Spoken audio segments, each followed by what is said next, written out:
I believe in miracles. Don't say people. I'm doing business here, man. I don't want anybody tells you words and ideas can change the world. Pay no attention to that man behind the curtain. 90% of what you're saying ain't coming out of your mouth. From failing, you learn. From success, not so much. Keep moving forward. Welcome to the Small Business Miracles Podcast. I'm Jeff Randolph. This Small Business Podcast is brought to you by EAG Advertising and Marketing. We're going to talk about marketing. We're also here to celebrate entrepreneurs, and we have marketing news and advice that business owners can use to keep moving forward. Don't miss our featured interview with Kelisen Binder of the Binder firm. She's an attorney specializing in collaborative, uncontested, and mediated divorces. And we will catch up with her right after this marketing tip. So for today's marketing tip, I'm going to talk about brand fans. And really, this is an HR component. It's hiring a real brand fan and what that can do for you. Somebody who really, truly loves and admires your brand. That may be easier in some professions or some organizations, certainly nonprofit organizations, than in others. But I'm going to turn to our good friend Steve Jobs, who famously was in charge of Apple for, I don't know, a while. So Steve Jobs had a quote, and I'm going to read this off to you, and we'll talk about it just a little bit.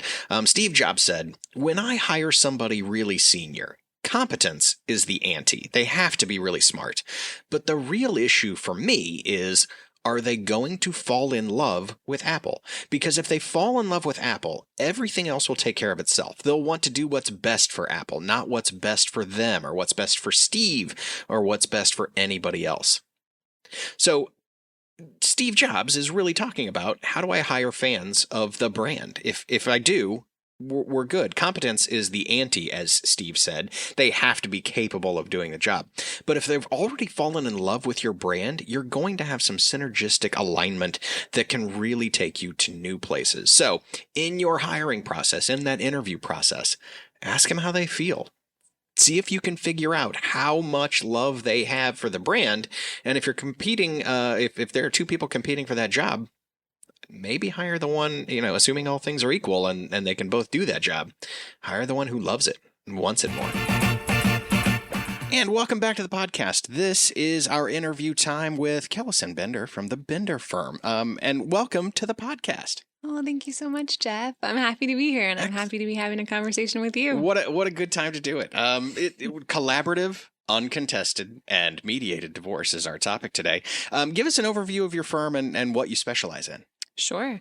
So we are a law firm that specializes in divorce. We, in particular, specialize in more amicable divorces. I have been practicing for nearly 10 years now, and I started out like most family law firms where we're taking in all kinds of cases, some more contested. There's that scale of uncontested and contested. And as time went on, I found that I really liked working with and wanted to really look at families who considered themselves to be families even after divorce. And they wanted to be treated with that kind of respect and transparency. And so that's what our law firm really tries to do, is help people who are separating do so amicably and with respect to their family in the future and how that might look different, but still together in some sense. So we handle mediated divorces, uncontested divorces. I mentioned mediation in general, and I know it's all kind of, loosey-goosey terminology. And then collaborative divorces, which is something I'm really enjoying and I'm relatively new to now and is relatively new to the Kansas City market. And define the collaborative divorce thing for me. Is it just where we both know this is where we want to go and, let's just figure it out together and you're going to help us figure it out? Is that how that is defined, or? I would use that definition for probably every divorce that I do. Sure. Yeah, Okay. That one, I'd like to slap that one on all of them. Collaborative is really unique because there are several professionals involved. So as you can imagine, in a divorce, we're dealing with taxes, we're dealing with real estate, we're dealing with mental health, we're dealing with all kinds of things. And I am an attorney. And so I'm really good at that thing. I'm not a CPA. Oh, gotcha. Yeah. So in a collaborative divorce, we have other neutral professionals, for example, a neutral financial advisor and a neutral mental health coach. And so they step in and typically the parties will sign on to do this collaborative divorce process. The kind of, I would say that the defining factor that sets it apart from a more typical divorce is that we have not filed anything. The goal would be to reach a full agreement with the help of these other neutral professionals. And then, and only then, once that agreement is reached, would we move forward with filing anything. If an agreement can't be reached through that process, then the attorneys and the professionals involved in the collaborative process don't move on with the clients. Okay. So there's a lot of incentives to work together. And there are a lot of professionals involved that make those gray areas where we go, I don't know, let's just agree to this. Like if, the tax implication is a huge issue. Yeah. And so there's these other people involved to look at that and provide that information. It makes a huge difference, especially, and I really love having the mental health professional with us. Sure, yeah. Because they're dealing a lot of times with parenting plans. And so that's when, children are involved in divorce, and giving the parents the assurances from a professional of like how this might impact their child and what makes the most sense for a child of their particular age with regards to frequent contact and things like that is priceless. That's a good professional to have around in this process. Okay. Hell yeah. So we're talking amicable divorces. What are the biggest challenges in keeping a divorce amicable? I would say the biggest challenges, as you can imagine, the biggest challenges in most relationships is communication. Yeah, that makes sense. Sure. I would apply that to divorces as well. I mean, we're talking about a relationship that is probably at one of its most critical points. And so the ability to communicate with the other party, that transparency and the trust. I mean, there are a lot of people that come to me for maybe a mediated divorce in Kansas, or they say, we're uncontested, we have the agreement, Kelisen, can you just get us across the finish line? And I will almost always tell them, the other party, if they're not already on the call, or if there's some reason, that this is trust isn't to me. They're not going to trust me, right? Right. I'm an attorney, so strike one. They've never met me. But you seem like a nice person. Anyway. I do. Yeah, I really try. And the trust is going to have to be between the two of you, right? And so I'm going to be as transparent as I can. And I see cases that start uncontested and turn contested almost always do because we're playing a massive game of telephone, right? Oh, sure. So if you're my client, you're communicating a message to me that I am then communicating to the opposing counsel, that they're then communicating to their client. And then those two meet back in the middle and they're like, you said da-da-da-da, whatever it might be. And they're going, I never said any of that. And so there's a lot of that triangulation and telephone game that kind of can get in the way, I think. If we can all be on the same page and build that trust through transparency, then those are the cases that I see successfully cross that finish line as quote unquote uncontested or amicable. You're guiding them through. On that same topic though, let's talk prices and fees for a second, because from a marketing perspective, price is one of marketing's famous 4 Ps of marketing. Price is one of those Ps. A Forbes article just told me that the average cost of divorce in fees is $7,000. You have pricing listed on your website for an uncontested divorce and mediated divorce between $3,500 and $4,500, around half the cost of a contested divorce. That's a very strong value proposition. Obviously, if it's a collaborative divorce, you're mediating and negotiating, then the hours start to add up once somebody gets off track a little bit. Is that just kind of keeping them on focus so that they say, hey, if we move off of, if we start negotiating here, this is no longer going to fit this price point? Do you have that conversation with them, or is it really a, hey, let's start this process and keep moving forward. And if we run into trouble, I'll let you know that this is going to have a price implication if we start talking about this. It depends on first of all, what a steal. I know. What a good value proposition. Man, it almost makes you want to get divorced, knowing that it's such a great price. Just why don't you do it every year, just for fun? So we do offer, come back every, you get the first 2 full price, the third one is free. So, so I would say it depends. There's so many. It depends is the famous response of an attorney, right? There are some counties and even judges, to get more specific, that it is really clear when this case becomes contested. So, and there's some where it is like loosey-goosey. And so I would say, first off, my answer is yes. I do have that conversation with people. And there are times where I really put in some elbow grease for what I would consider to be a very reasonable price to ensure that people get across that finish line. Because as with anybody, like, I'm a human. Once we develop that relationship and I understand the goal of the parties involved, I want to help them get across that finish line. Like, that is the goal, right? And so that to me is success, is like, let's get us there. If a case does become contested, and that usually involves for example, in Jackson County, Missouri, we would have to notice up this as contested. So that means we have to tell the court, hey, we are now categorizing this as a contested case. Gotcha. Okay. And so that's what I mean when I say there's some places where it's really obvious. We had to tell somebody, we had to write it on a piece of paper, sign it, send it to them. And when that moment comes, there's then a renegotiation or a conversation that's opened again of like, okay, do we want to continue working together? Because there are times where I can't continue working with them. If I've really been working maybe for one client, but I've met with both of them on several occasions and said, listen, I'm, Sue's attorney and other person, partner, Sue's partner. I want to help you guys reach this resolution. If that turns sour, I don't feel like that it's appropriate for me to then continue on the case and go, Sue's partner, we were cool, and now we're not. So, Interesting. That's interesting. So, I'm gonna go to a different question, but I know that's they're all related in a way. You live in this world every day of divorce. What does the average person not know about this process? What are clients typically surprised by when they go through this? I think that there are a lot of surprises that clients can experience throughout the divorce. Because we don't do this all the time. This is this shouldn't be like we were joking about earlier, this shouldn't be an every year occasion. Right. Yeah. And if it is, they're like the jailhouse attorneys that come back to me and they're like, well, this is what we need to be doing. That's right.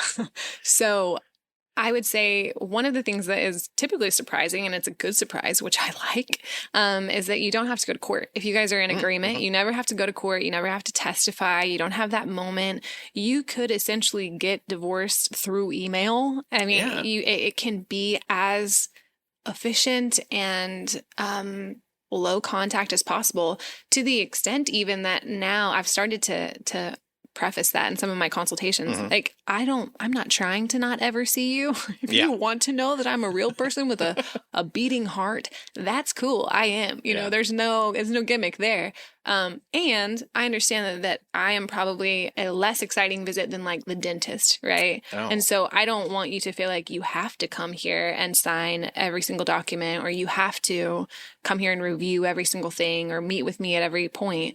I want this to be as low contact or hand holding as you need it to be. Yeah. And everyone's different. There are plenty of people who have hired me literally from the time that their plane took off to the point that they hit an elevation, they couldn't talk to me anymore. That was the extent of our conversation. Yeah. And then I didn't really hear from them much until this case was like finalized, because that was, it was exchanged by email. We never had it in person. We never talked on the phone. And that's the way that person wanted it. She was like, if I didn't ever have to know you existed and I could go on without ever having to put a face to a name, that would be great. Man, I like my dentist, but you're a cool person to talk to. I mean, I would go to you a couple times a year, but not for, professional reasons, just to hang out. We can have a cup of coffee. But imagine if this friendly face embodied the breakdown of your family. I know. Then it would be a different experience. It would be a different experience altogether. Is just a casual conversation between friends. Well, let's continue talking about the casual dissolution of a family for a second. The more stats for you. 41% of first marriages end in divorce, 60% of second marriages end in divorce, and 73% of third marriages end in divorce. That is a trend, it looks like. What changes when people have more experience with divorce? Is it easier for you? Is it more difficult for you because they have a certain thing that they, are demanding? Or is this like, no, this didn't work out. I've been through this before. Here's what needs to happen. So I am going to tell you a little story. Oh, good. I'll settle back in. No, my mom told me my mom was married and divorced 7 times. Oh, wow. Okay. Yeah. So I think that might be why I ended up going into family law. I think you kind of go with what you know. And I thought, I seem to know how to talk somebody out of this chaotic situation. I'm just going to do that for my job. And my mom's bit of marriage advice, which, as you can imagine, 7 rounds in was either super valuable or not the most valuable advice. You know, it depends on how you want to take it. But her advice to me was that your first marriage is going to be the hardest one for you to leave. Like you absolutely put everything into that first marriage, because once you've done it, I mean, it's probably like similar with anything. Once you've like weightlifted anything, whatever the task is, that second time's a little bit easier. That third time's a lot easier. 4th, 5th, 6th, 7th, boom. Hey, we can do this over the weekend. Like, no big deal. And so my mom's little bit of advice, for whatever it's worth, was really put a lot of effort in that first one. If you think, you know, gosh, this guy's like super annoying, or this gal is whatever, you know, insert whatever. I've heard a million different things. There very well may not be anything better out there. You're going to want to just see if you can work this through. Yeah. Really, really put a lot of effort into that first relationship, and obviously future relationships as well. But I think the underlying message was, it just gets easier to step away. With regards to if it's easier or harder for me, it can be both. I think emotionally, the hand-holding portion of it for me as the attorney is less, there's less of a burden there, because again, they've done it before. They're like, this Band-Aid's been ripped off. I know what this feels like, and I'm prepared for it, and to whatever extent I can be. The other pieces of it, there's always that comparison, right? So they're going to look back and go, last time it was over, you know, the weekend. It was so fast, and this guy was really easy to deal with, or this girl was blah, blah, blah. And this time it's different. And so there's always that comparison that you kind of have to mitigate those expectations. But the emotional toll on the person, I think, is a little bit less of just shell shock. Because and if we use that dentist analogy, it's you know, I've been to the dentist before. I've gotten a root canal. I've gotten a filling. I've, you know, had whatever procedure done. And my second time around, I know what to expect. I know at least that emotional part of it's there, even if the rest of the pain and suffering from your dentist office is the same. Well, and it reminds me of this idea of like grabbing your fear by putting it in a chokehold and going like, how bad could this possibly be? I think it has a lot to do with that too. It's like the idea of divorce for most people is one of the scariest things they can imagine, because like, what would my life even look like? Exactly. Yeah. And for that first one, especially, you have no idea. Exactly. And so, you know, we're so intertwined. I don't know where I'll live. I don't know how to make money. I mean, there are so many fears involved. And then if you've done it once, you realize, okay, I'm still alive. I still have food to eat. Things went on. I live in a place. Like, okay, yeah. And so it's a little bit, it's not as scary. Interesting. Tell me about growth, because you know, people are paying to talk to you. How do you know how to grow and scale from there? Or is that a matter of bringing on new attorneys to work with you and grow that firm? Or do you have a path planned out there? What are your thoughts around all of that? No. Got it. No, it's the short answer. No, I mean, that for me has been the biggest struggle in being a small business owner and growing, because I'm very grateful that my business has grown and I have, you know, more clients and consistent clients, and the phone continues to ring. That is nothing I'm complaining about. And as you said, it's my name on the door, and it's my face on the website, and we were talking about Google reviews earlier, and the Google reviews say, you know, Kelisen's got, you know, great jokes and she's whatever, you know, blah, blah, blah. But it's about me specifically. And so typically when people call and they want to interact and they want to hire our firm, I have people that work for me, and they're great and they're funny and they're all the things that I am. And then some in a lot of ways, and they're less stressed, so they're way more pleasant. People don't realize that. And so they're like, no, I need to speak with Kelisen. Right. I can't get my question answered. And that process of delegating to someone else has been the hardest process for me. Yeah. Because obviously there are only so many hours in a day. And so while I want to continue to build and grow, I can only squeak out so many minutes to be on the phone with somebody. Right. You know, and if they want me to sit on the phone with them for 40 minutes so they can really just kind of verbally process what their experience was yesterday with a text exchange with someone, that cuts into a big part of the day. Well, I wish I could do that with everyone because I really do like these people. Sure. I can't. And so I've had to kind of learn how to delegate that without the client feeling like they're being undercut as far as the value of what they're receiving. Gotcha. Yeah.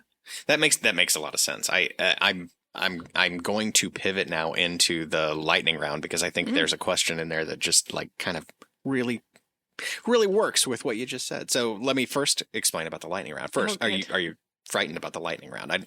Terrified. No pain, no suffering. Lightning round is easy. Okay.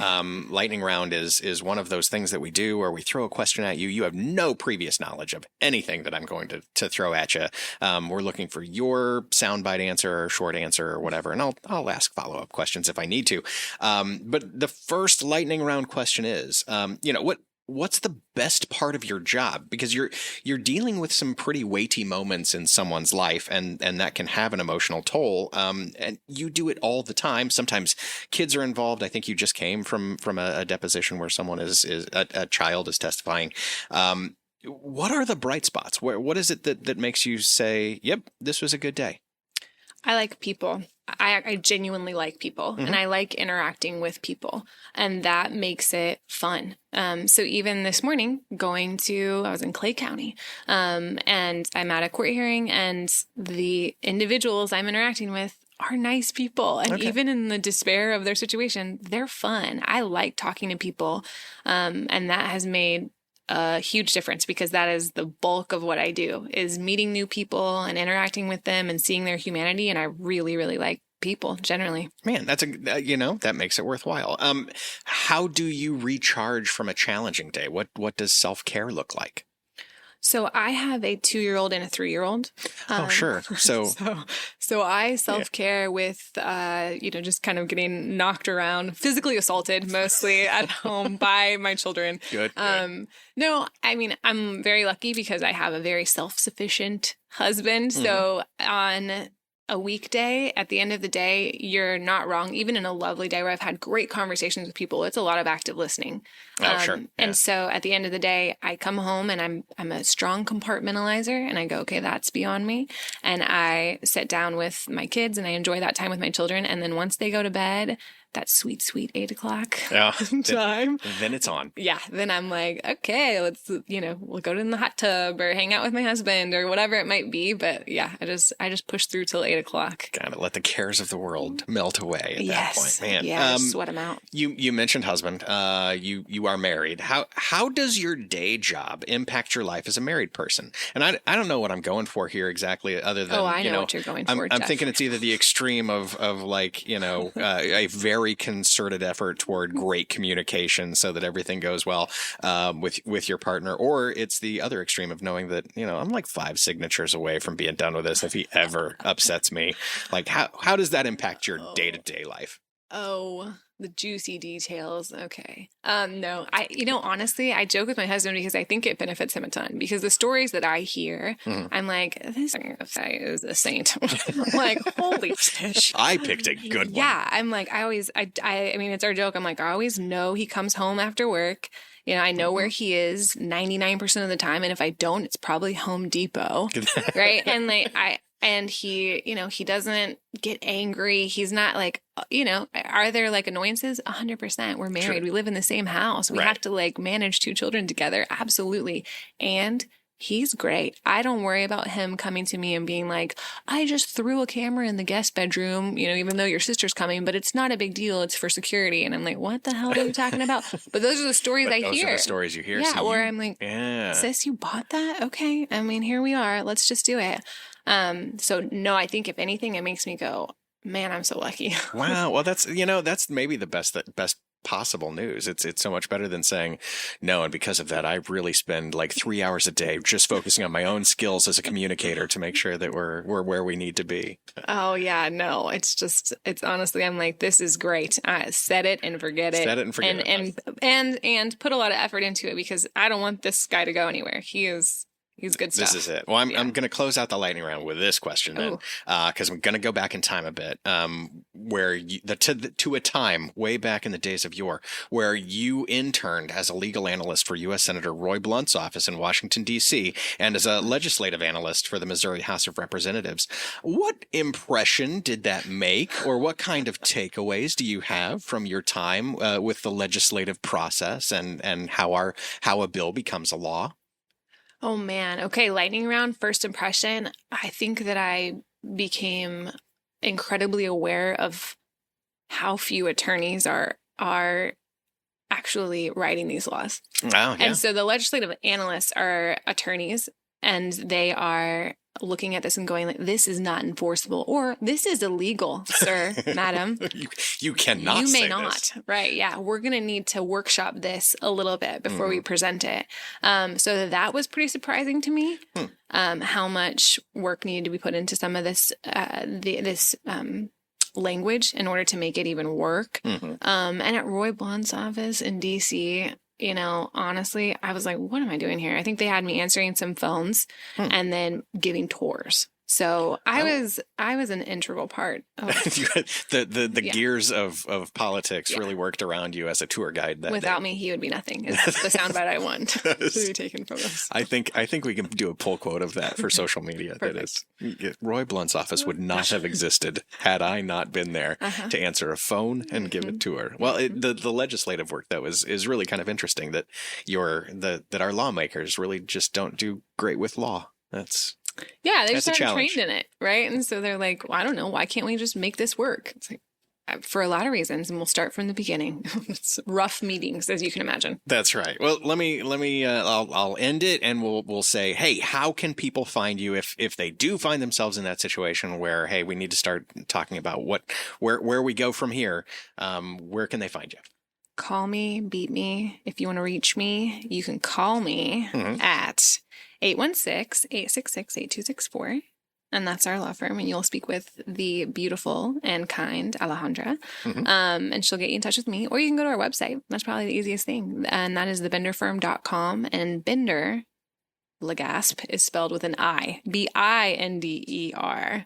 And so don't go off to that Bender. No, that's different. Website. That's a very different thing. It's a different You're website. not going to want to go there. Go to Binder, thebinderfirm.com, and you can schedule an appointment there, and you can look at pictures of me and my staff, and you can read the blog and whatever you want to do. Hang out for a while. It is a solid blog with lots of great advice. So do some checking out of the blog. All right, Kelisen Binder from the Binder Firm. Thanks for being with us today. Thanks for having me. It was fun chatting with you, Jeff. And that is our show. Thanks to Kelisen for being here. We appreciate her dropping by. Thanks for listening to the Small Business Miracles podcast. Remember to subscribe, leave us a 5-star rating and review. Drop us a line on the website at eagadv.com if you have any thoughts. Until then, we'll be out here helping entrepreneurs with another Small Business Miracle.